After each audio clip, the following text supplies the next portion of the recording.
Hey, what is up? Welcome to Dharma Time. I am your host, the Dharma Guy, here with the Dope Doctor on WPSN99.com, the problem-solving network, where we stream solutions. Every damn day. That's right. And we're, just so you all know, there's a lot of chaos happening. Right before the show started, we stream on UpLive, kind of the pre-show stuff, whatever, and we got caught up doing that, and my doctor called, and we kind of... So if you listen to this every week, you're used to hearing some pre-show music, and you didn't hear it that time. That would be why. So that's right. Anyways, welcome. It is a wonderful Tuesday here. It is a little warm for me still. Yeah. We got the summertime heat, which is in full effect, and I am way too delicate for this. You are delicate, like a little flower. I am like a delicate little flower. You're a delicate friggin' flower, dude. I need my cold, man. Not that we ever really get much cold here, but anyways. All right, so today's topic. Let's go ahead and just jump right into it. Let's why not? Wow, you're just gonna jump right. That's how we in, do huh? things, bro. Right, that's how we do things. Well, I want my listeners, man. I don't want them to tune in and say they're not talking about anything. I know, right? Switch off, so. Yeah, I agree. Do your thing, bro. All right, so today's topic is self-love. Let me say that again. Self-love, because. And we're talking about the emotional kind, people. Yes. Well, hey, man. However you define it. Listen. I've learned that I've had to specify. Yes. Sure. So a little bit of disclaimer there. Well, and the reason why I say this is because I know that a lot of times in some of our previous shows, I've said, and I've posted it before, a lot of the groups that I've run, I've said it before, and that is, you could search this entire world and never find anybody more deserving of your love and compassion than yourself, right? Yeah, for real. And I think that's something that a lot of people hear, and they nod their heads and like, yeah, that sounds great, or for real, But then I think there's other people who are like, well, what does that mean? How do I do that? What does that mean? Why is it important? That kind of stuff. Or we've heard the what is the other one all the time? The cliche thing where if you're in an airplane and then the oxygen masks come out, they always tell you to put it on yourself before you put it on your kids. Yeah. And they use that as like an analogy in life. Right. They always try to bring that up. And I think a lot of people hear that like, no way, I'm gonna help my kids first and all this other stuff. Yeah. And so I thought that I don't know. There's some things I've seen happen with friends and family kind of recently. A lot of people struggling with stuff. Even my own wife. My own wife is notorious for trying to help everybody around her. Yeah. And one of the things I try to get her to understand sometimes is, you got to take care of yourself, man. Aaron Moore gave me probably the best analogy for it, and as you can't fill from an empty cup. There's a lot of people out there in this world that are helpers. You and I obviously are fixers. That's what we do. Right. We like to fix. We like to help. But, it can wear you out, and one of the things that really kind of spoke to me when Aaron said it was you can't fill from an empty cup. And that couldn't be more true, man. For real. And I think that people don't spend enough time filling their cup. We're around, in today's day and age, there's a lot of people, there's a lot of takers. There's a lot of people who want something from you. Whether it be your time, your emotion, your energy, whatever it may be. And a lot of us are all about giving. I want to give back. I want to help people. I want to do all these things. And then we start to get burnt out. We get burnt out. We get worn out. We get to the point of, I can't do this anymore. You start getting resentment for some of the people around you that you've been helping. And I think one of the best ways to kind of circumvent that process is self-love. Making sure you fill your cup first. Because you cannot fill from an empty cup. I don't care what you're trying to do, it won't work. And I think that if you don't find ways of filling that cup or ways of kind of slowing down the process, you're going to get empty. And then when that emptiness happens, that's when all hell breaks loose. That's when you start getting frustrated, resentful. That's when arguments and fights happen. Right. That's when you start leaving friends and family and you start kind of having this bitterness, essentially. And then you're exhausted. And then it can affect your physical health, your mental health, your emotional health, all that stuff, relationships, everything. And it all stems from an inability to self-love. And I don't think, once again, I mentioned this, I think, in last week's show, as a society, we're not set up right now to value that, right? I mean, I think that oftentimes you start talking about self-love and taking care of yourself, it's like frowned upon. People start calling you selfish or, what's the matter with you and things of that nature. And I think that's a bad thing, man. I think it's counterintuitive, right? I have this wonderful list here, but do you anything you want to put out there before we start with this wonderful list? No, I like where you're going with it. Right on. So, so the first thing I want to put, I have here is the why, what, and how. Right. Okay. So why are we talking about this? Why is it important? What does it look like? And then how do we Right. actually do that? Right. Okay. So for the why, I'm just going to read down the list that I have, and we'll expand on it. All right. Right. So I have, you deserve it. Right. You do deserve it. And I think that a lot of people out there in this world don't feel good enough sometimes. Mm. They feel like, I don't deserve to be happy. I don't deserve to feel fulfilled or whatever. What do you think makes people feel undeserving? Well, I think that Like past behaviors, past actions, thoughts that they may have. Yeah, or somebody in their life that might have told them that. You know, maybe if you're a They kid, just bought into it. Yeah, if you're a child and you're constantly told that you're not good enough, Right. or you're constantly critiqued and criticized and stuff, then you grow up kind of mimicking that and thinking, Right. I'm not good enough. Well, especially if you get called selfish, and that kind of got ingrained Yeah. in your head, and so self-love kind of feel like, well, no, I got to take care of other people. Yeah. And so I think it's important we all understand you do deserve it. Every human being on this planet deserves love, deserves your own love, deserves to be happy, deserves to feel fulfilled every day. And so this idea that you don't deserve it is just BS.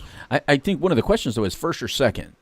Because a lot of people, I think there's a lot of people, I've dealt with a lot of families throughout, being a counselor for so many years, 25 years in private practice. Right. I met a lot of mothers who felt like, okay, I may deserve it, but right now I have to help him first or her first, someone else. In other words, I may understand that I deserve it. They feel like they understand that they deserve it, but they feel like someone else needs it more now, Right. and that's more important than what they deserve. And my answer to that is you can't fill from an empty cup. My answer to that is helping others is helping yourself, and helping yourself is helping others. Mm-hmm. And what I mean is for instance, I used to bring this up a lot actually in groups. Part of the Buddhist philosophy is helping others and showing compassion, generosity. Right. And oftentimes I would get like, look, I don't have time for that. I don't have enough to help everybody. I got to help my people. And so what I would say to them is like, well, I'm here talking to a room of, let's say 30 people. Right. And I'm talking to you guys, and let's say for whatever reason I'm able to be a catalyst at this particular moment, Right. to help just 3 of you guys find happiness, some Mhm. sort of fulfillment, some sort of happiness, to where you shed whatever those negative thoughts and feelings you were dealing with every day, and you've legitimately found happiness. Is that not now 3 people fewer in the world, putting less negativity for my kids to grow up in? Mhm. So did I not just help my kids now? Did I not help my kids to take away some of the negativity in the world? And that's what people don't realize. They may not realize it, but I think that the issue, Trinity, and I think what we have to help them with is when your kid's currently in jail or your kid's currently dying of something, whether it be depression or addiction or anything. No, anything. Because even like suicidal thoughts. In other words, when I meet these families, typically they're in a situation where they're trying to help somebody that's in dire need. Right. Right. So philosophically, you and I get it. Yes. But for somebody that may be watching this broadcast or listening to this broadcast, and they may be in one of those chaotic situations where they really need this right now, Right. what does that really need? Because they may get it intellectually and philosophically, Okay. but what does that really mean when I'm currently dealing with somebody who's dying right now, or in that dire situation? What do you mean take care of me? What, me go get a massage instead of get them into therapy? What? How does that look? Well, I'm getting into the how later on. Oh, okay. Well, okay. So that was the why, the what, and the how, right? Okay, I thought I was still at deserving, but I may have overstepped. Well, the why, right? So let me just read them off real quickly. That way we don't get sidetracked, because I know you and we will get sidetracked. Right. So the why I have, you deserve it. It allows others to love you. It dictates what you allow in your own life, and it helps with your own inner peace, as well as it provides an example for those around you, for instance, your kids, right? So that's the why. Mm-hmm. That's why self-love is important, because it does all those things. So as far as the deserving, that's why it's important, because you do deserve it, whether you believe it or not. You deserve it in your life. It allows others to love you, which means, it's very hard to love somebody who doesn't love themselves. If you don't have value for yourself, if you don't see yourself worthy of love, if you don't see the value in what you bring as a human being to this life, it's very difficult for other people to see that same value. Mm-hmm. That dictates what you allow in your life. When you have self-value, you have self-love, you're less likely to allow others to abuse you or to walk all over you, because you're going to realize, hey, wait a minute, you're not valuing me the way I need to be valued. And so it makes you more likely then to stand up against that kind of abuse or that kind of usage, if you will. It helps with inner peace. where when you have self-love, when you are aware of what you bring to the table, of who you are and what your value is, then it does give you a little bit of an inner peace, which is what we talked about last week. And inner peace is extremely important. Inner peace allows you to come from a place of love and compassion when you're dealing with others around you, as opposed to a place of frustration or fear or anxiety or whatever it may be. Right. And then the last one is it shows your kids or people around you what it looks like. And I'll give you an example. When I first left a career, right? I left a career I had. It was 11 years at the Postal Service. Mm-hmm. I was making, decent money. It was over 60 grand, whether I wanted to or not, basically. In other words, with the Postal Service being union, you're guaranteed a certain amount of money. Now, there was people working to the left and to the right of me making six figures. Now, granted, they were working 6-7 days a week doing overtime. My point being is I had a career. I had a career making good money, benefits, the whole nine, longevity. I have a career for the rest of my life. And I walked away. I walked away from all that. And when I walked away, I had a bad relationship that I was in. I had a daughter. I had a son on the way. I had no clients in the business that I was trying to run. I had no money saved up. But reason why I walked away was showing compassion for myself.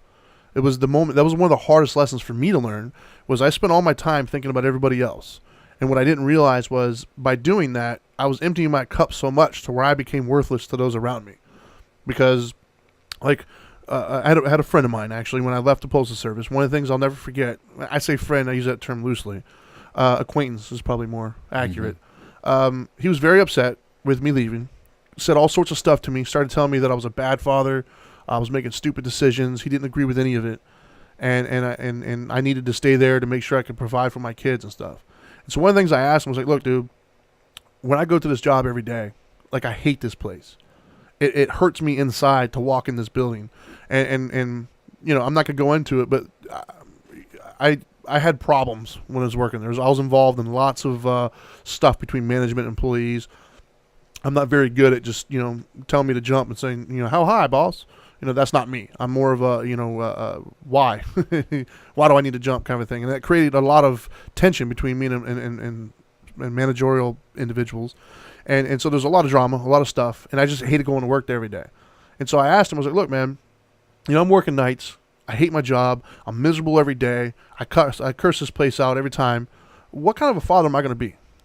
Yeah, I'll have money. Sure. And so the lights will be on. And the kids will have, Berber carpeting or, I had wood floors. But whatever, the kids will have nice things.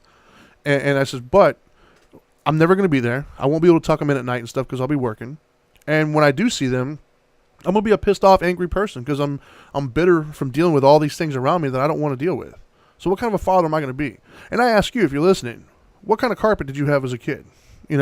What do you remember how expensive the toys were and stuff? Or do you remember how you felt? Do you remember how your parents made you feel? Do you remember the love and things of that nature? Because I don't remember. I can't tell you what kind of car my mom drove or how expensive the house was I grew up in. But I can tell you my mom loved me. I can tell you my mom was there every day for me when other people weren't. And so that's what went into my decision making, is I had to love myself first. I had to make decisions for me to make me more whole and more complete before I could be what my kids needed me to be and everybody around me. And so that's why it's important. And that's where the whole, it kind of shows it what it looks like. Because I'm more proud now that at some point my children will, they'll get into these conversations with me. And I'll be able to explain to them when they're old enough. And they're going to, I'm more proud to tell my kids that I follow my dreams. I follow what I knew I was good at. And I love myself to put myself in a good situation to give them the better life than I would be if I would have stayed there, been miserable, but kept, a certain amount of money coming in every month. I'm more proud of that. And by better life, you meant a better father in their life. Yes. And so, for me. Which then translates to other stuff. Absolutely. But that's initial. Yeah.